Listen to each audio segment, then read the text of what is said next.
Hamlet and His Problems. It's a critical piece of work by T S Eliot, again published in the year 1919. Now, this piece of critical essay, it gained acclaim, or it gained attention, better to use the word attention, as it claimed that Hamlet, which is one of the most popular plays of all time, T S Eliot says that Hamlet is actually an artistic failure. This is a very big claim, going against the grain. He says that the purpose of the critics is to analyze the play Hamlet, but in the case of Julius Caesar, Shakespeare's Hamlet, most of the critics have appreciated or paid more attention to the character of Hamlet rather than the play Hamlet.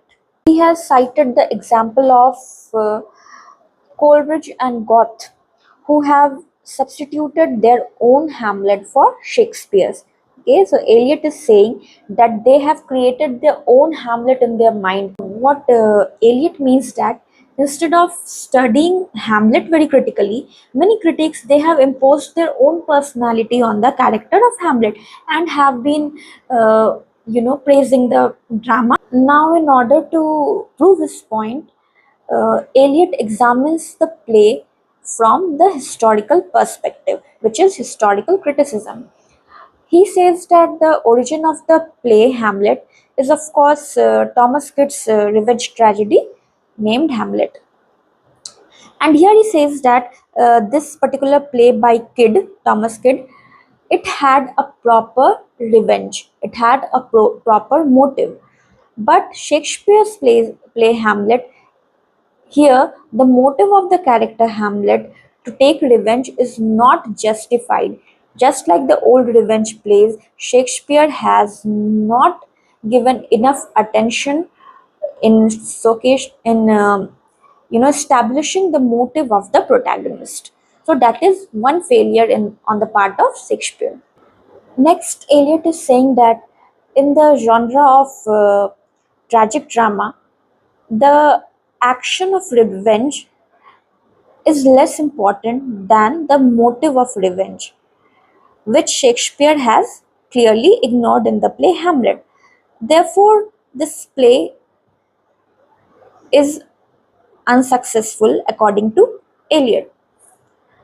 And secondly, he feels that Shakespeare, of course, made many changes in Thomas Kyd's Hamlet, but he feels that those changes are, of course, not very convincing. Eliot writes that Shakespeare has not handled the jealous motive of Hamlet as well as he has handled the suspicion of Othello, or the infatuation of Antony, or the pride of Coriolanus. So Eliot attributes the failure of this failure to Shakespeare's inability to all pervasive emotion found in the sonnets, and argues that Hamlet contains mysterious elements which the writer could not drag to light, contemplate, or manipulate into art. Now, the next shortcoming of the play Hamlet, according to Eliot, comes from the fact that Shakespeare has been unable to find a proper correlative, objective correlative for the emotions of Hamlet. Of course, Eliot says that the only way to evoke the emotion of a character in a play, the genre of play, is through objective correlative. Now, how can an objective correlative be defined? So, this is objective correlative is a set of objects, a situation, a chain of events that will, when read or performed, evoke a specific sensory experience in the audience.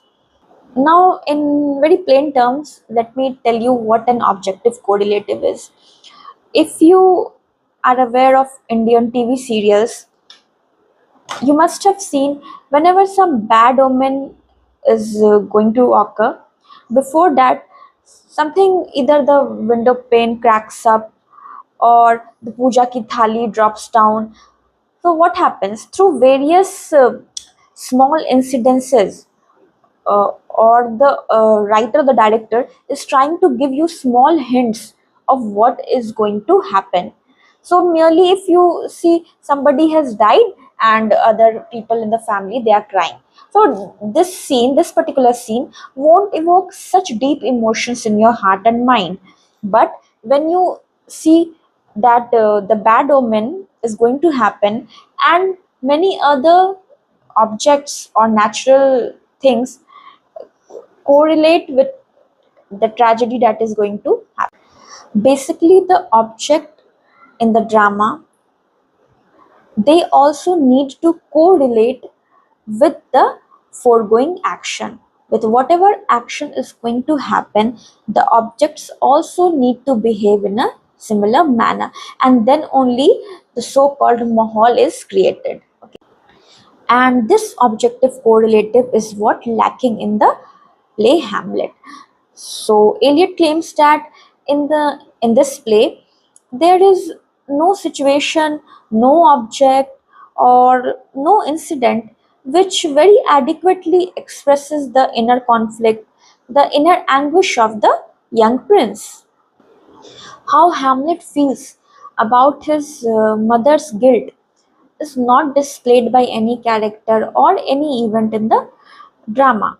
And therefore, Eliot says that if something like this would have happened in the normal life, in the real life, you wouldn't have felt so intense an emotion, and therefore, it is very difficult to feel for the cause of Hamlet.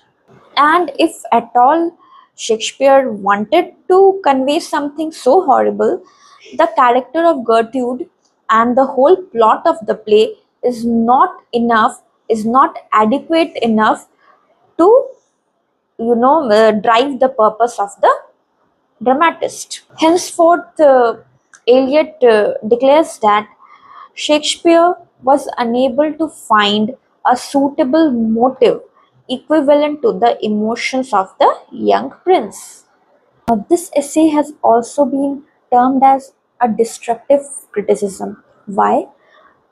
Because T.S. Eliot's idea in this essay is totally against the age-old positive remarks for Hamlet. So up till now, this piece of drama Hamlet has been receiving only positive comments. Okay, but T.S. Eliot turns this theory upside down, and he says that this is not something to be appreciated. This drama is not up to the mark.